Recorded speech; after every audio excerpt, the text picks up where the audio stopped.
पवित्र शास्त्र बायबल वाचन कार्यक्रम लुकृत शुभवर्तमान अध्याय 19 मराठी. लुकृत शुभवर्तमान अध्याय 19. लुकृत शुभवर्तमान अध्याय 19. जक्कय जक्कय. तो यरीहोत प्रवेश करून त्यातून जात होता तेव्हा पहा, जक्कय नावाचा कोणी एक मनुष्य होता. तो मुख्य जकातदार असून श्रीमंत होता. त्याने येशू कोणता आहे हे पाहण्याचा प्रयत्न केला, पण गर्दीमुळे त्याचे काही चालेना, कारण तो ठेंगणा होता. तेव्हा तो पुढे धावत जाऊन त्याला पाहण्यास उंबराच्या झाडावर चढला, कारण त्याला त्या वाटेने जावयाचे होते. मग येशू त्या ठिकाणी येताच दृष्टी वर करून त्याला म्हणाला, जक्कया, त्वरा करून खाली उतर, कारण आज मला तुझ्या घरी उतरावयाचे आहे. तेव्हा त्याने त्वरेने खाली उतरून आनंदाने त्याचे आगत स्वागत केले. हे पाहून सर्व लोक हा पापी मनुष्याच्या इथे उतरावयास गेला आहे अशी कुरकुर करू लागले. तेव्हा जक्कय उभा राहून प्रभूला म्हणाला, प्रभूजी, पहा, मी आपले अर्धे द्रव्य दरिद्र्यास देतो, आणि कुभांडाने कोणाचे काही घेतले असेल ते चौपट परत देतो. येशूने त्याला म्हटले, आज या घराला तारण प्राप्त झाले आहे, कारण हाही अब्राहमाचा पुत्र आहे. मनुष्याचा पुत्र हरवलेले शोधावयास व तारावयास आला आहे. मोहरांचा दृष्टांत, मोहरांचा दृष्टांत.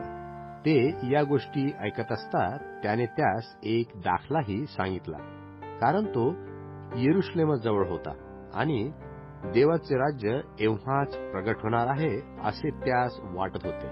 तो म्हणाला, कोणी एक उमराव आपण राज्य मिळवून परत यावे म्हणून दूरदेशी गेला. त्याने आपल्या 10 दासास बोलावून त्यास 10 मोहरा दिल्या व त्यास सांगितले, मी येई तोपर्यंत यावर व्यापार करा. त्याच्या नगरचे लोक त्याचा द्वेष करीत. त्यांनी त्याच्या मागे वकील पाठवून सांगितले, ह्याने आम्हावर राज्य करावे अशी आमची इच्छा नाही. मग असे झाले की तो राज्य मिळवून परत आल्यावर ज्या दासास पैका दिला होता त्यांनी काय काय व्यापार केला हे पहावे म्हणून त्याने त्यास आपणाकडे बोलवावयास सांगितले. मग पहिला त्यासमोर येऊन म्हणाला, महाराज, आपल्या मोहरेच्या आणखी 10 मोहऱ्या झाल्या आहेत. त्याने त्याला म्हटले, शाबास, भल्या दासा, तू अगदी अल्प गोष्टीविषयी विश्वासू झालास, यास्तव 10 नगरांचा अधिकारी हो. नंतर दुसरा येऊन म्हणाला, महाराज, आपल्या मोहरेच्या 5 मोहऱ्या झाल्या आहेत. त्यालाही त्याने म्हटले, तू ही 5 नगरांचा अधिकारी हो. मग आणखी एक येऊन म्हणाला, महाराज, ही पहा आपली मोहर, मी रुमालात बांधून ठेवली होती, कारण करडे मनुष्य असल्यामुळे मला आपली भीती वाटली. जे आपण ठेवले नाही ते उचलून नेता व जे आपण पेरले नाही ते कापिता. तो त्याला म्हणाला, अरे दुष्टदासा, मी तुझ्याच तोंडाने तुझा न्यायनिवाडा करीतो. मी करडा माणूस आहे. जे मी ठेवले नाही ते उचलून येतो व जे मी पेरले नाही ते कापतो. हे तुला ठाऊक होते. तर तू माझा पैका पेढीवर का ठेवला नाही? ठेवला असता तर तो मी येऊन व्याजासह उगविला असता. मग त्याने जवळ उभे राहणाऱ्या सांगितले, याचपासून मोहर घ्या व ज्याच्याजवळ 10 मोहरा आहेत त्याला द्या. ते त्याला म्हणाले, महाराज, त्याच्याजवळ 10 मोहरा आहेत. मी तुम्हा सांगतो, ज्या कोणाजवळ आहे त्याला दिले जाईल, आणि ज्याच्याजवळ नाही त्याचे जे आहे ते देखील त्याचपासून घेतले जाईल.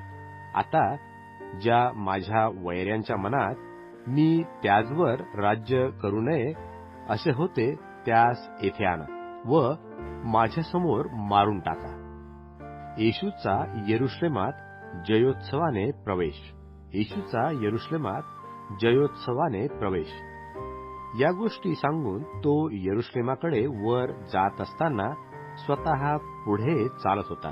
नंतर असे झाले की तो जैतुनाचा डोंगर ह्या नावाच्या डोंगरानजदीक असलेल्या बेथफगे व बेथानी यांच्याजवळ येऊन पोहोचल्यावर त्याने शिष्यातून दोघांना असे सांगून पाठविले, तुम्ही समोरच्या गावात जा. म्हणजे त्यात जाताच ज्याच्यावर कोणी कधी बसले नाही असे एक शिंगरू बांधलेले तुम्हास आढळेल, ते सोडून आणा. तुम्ही ते का सोडता असे कोणी तुम्हास विचारले तर प्रभूला त्याची गरज आहे असे सांगा. तेव्हा ज्यांना पाठविले होते ते तेथे गेल्यावर त्यास त्याने सांगितल्याप्रमाणे आढळले. ते शिंगरू सोडित असता त्याचे धनी त्यास म्हणाले, शिंगरू का सोडिता? तेव्हा ते म्हणाले, प्रभूला याची गरज आहे. मग त्यांनी ते येशूकडे आणले आणि आपली वस्त्रे शिंगरावर टाकून त्यावर येशूला बसविले आणि तो पुढे चालला तसतसे ते आपली वस्त्रे वाटेवर पसरीत होते. तो जैतुनाच्या डोंगराच्या उतरणीवर पोहोचताच सर्व शिष्य समुदाय जी महाकृत्ये त्यांनी पाहिली होती त्या सर्वामुळे आनंद करून उच्च स्वराने देवाची स्तुती करू लागले. प्रभूच्या नामाने येणारा राजा धन्यवादित असो. स्वर्गात शांती आणि ऊर्ध्वलोकी गौरव. तेव्हा लोकसमुदायातील कित्येक पुरुषांनी त्याला म्हटले, गुरुजी, आपल्या शिष्यास दटवा. त्याने त्यास म्हटले, मी तुम्हाला सांगतो, हे उगे राहिल्यास धोंडे ओरडतील. यरुशलेमाकडे पाहून येशूने केलेला विलाप. यरुशलेमाकडे पाहून येशूने केलेला विलाप. मग तो नगराजवळ आल्यावर ते पाहून त्याकरिता रडून म्हणाला, जर तूही या दिवशी शांतीच्या गोष्टी ओळखून घेतल्या असत्या तर किती बरे झाले असते. परंतु आता त्या तुझ्या दृष्टीपासून गुप्त केल्या आहेत. पुढे असे दिवस तुला येतील की ज्यात तुझे शत्रू तुझ्या भोवती मेढेकोट बांधून तुला वेढा देतील, तुला चहूकडून कोंडीतील, तुला व तुझ्यातील तुझ्या मुलाबाळांना धुळीस मिळवतील आणि तुझ्यात धोंड्यावर धोंडा राहू देणार नाहीत. कारण तुझा समाचार घेतल्याचा प्रसंग तू ओळखिला नाही. येशू मंदिराचे शुद्धीकरण करतो. येशू मंदिराचे शुद्धीकरण करतो. नंतर तो मंदिरात गेला व त्यात जे विकत होते त्यास बाहेर घालवू लागला आणि त्यास म्हणाला, माझे घर प्रार्थनेचे मंदिर होईल असे लिहिले आहे, परंतु तुम्ही ते लुटारूंची गुहा केले आहे. तो मंदिरात प्रतिदिवशी शिक्षण देत असे. तेव्हा मुख्य याजक, शास्त्री व लोकांचे मुख्य हे त्याचा घात करावयास पाहत असत. तरी काय करावे हे त्यास सुचेना, कारण सर्व लोक त्याचे आसक्तीने श्रवण करीत असत.